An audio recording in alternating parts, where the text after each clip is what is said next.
Yes, yes, yes, yes. Big win for Texas. Big win for America.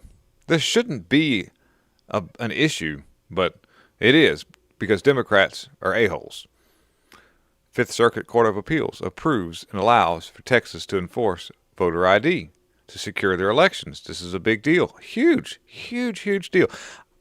I'll read you to the article, but it just blows my mind that there are states out there who say voter ID is racist. Shouldn't have that. It suppresses the vote. Well, we all know good and well that if you don't have secure elections, and there are people out there that cast their vote in a way that fits their how they want America to be, and then you've got some way of nothing being secure and people injecting votes and changing things that far exceeds any kind of suppression that anybody could say. Is having voter ID a problem? There's only one reason why they would want to do that.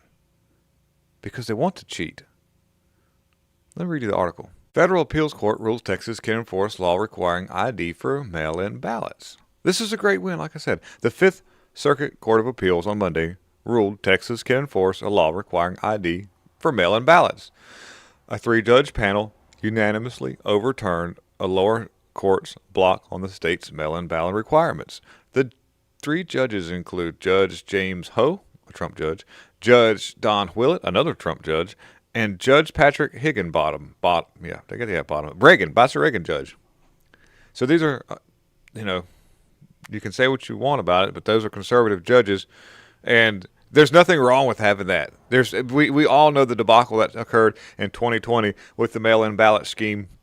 Especially all the evidence that came out that China may have had something to do with the printing of all these and then sending them in, injecting them in the middle of the night.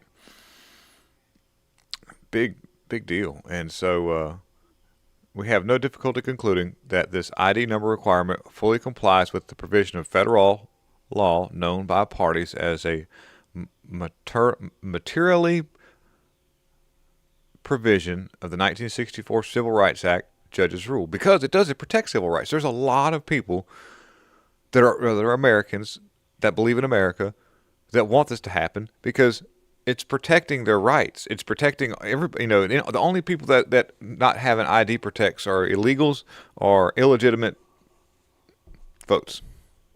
The ID number requirement is obviously designed to confirm that each mail-in ballot voter is precisely who he claims he is, and that it's plainly material to determine whether such individual is qualified under state law to vote. The judges wrote, the district court reached the opposite conclusion, so we reverse that and render judgment for defendants, they said.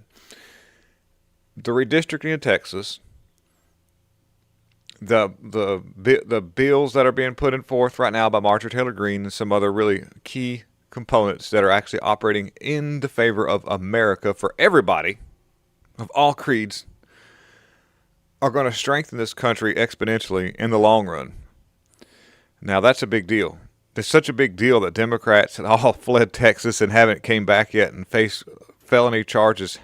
I don't know if they're going to be arrested or not, but we're going to keep an eye on that today, guys. And if something comes out, I'm going to let you know right away. But the Federal Appeals Court has ruled that Texas may enforce a state law that invalidates mail-in ballots submitted without a voter ID. By the way, you've got to live in this state. You can't be just, dilly-dallying all over the country and then voting. It's not good. It's bad enough just what they're doing. But Hollywood came into Texas and just about ruined it. Just like North Carolina, just like Georgia. Hollywood comes in there, and then all these liberal people move in, and everything gets effed in the A. It's a bad thing. It's a real bad thing.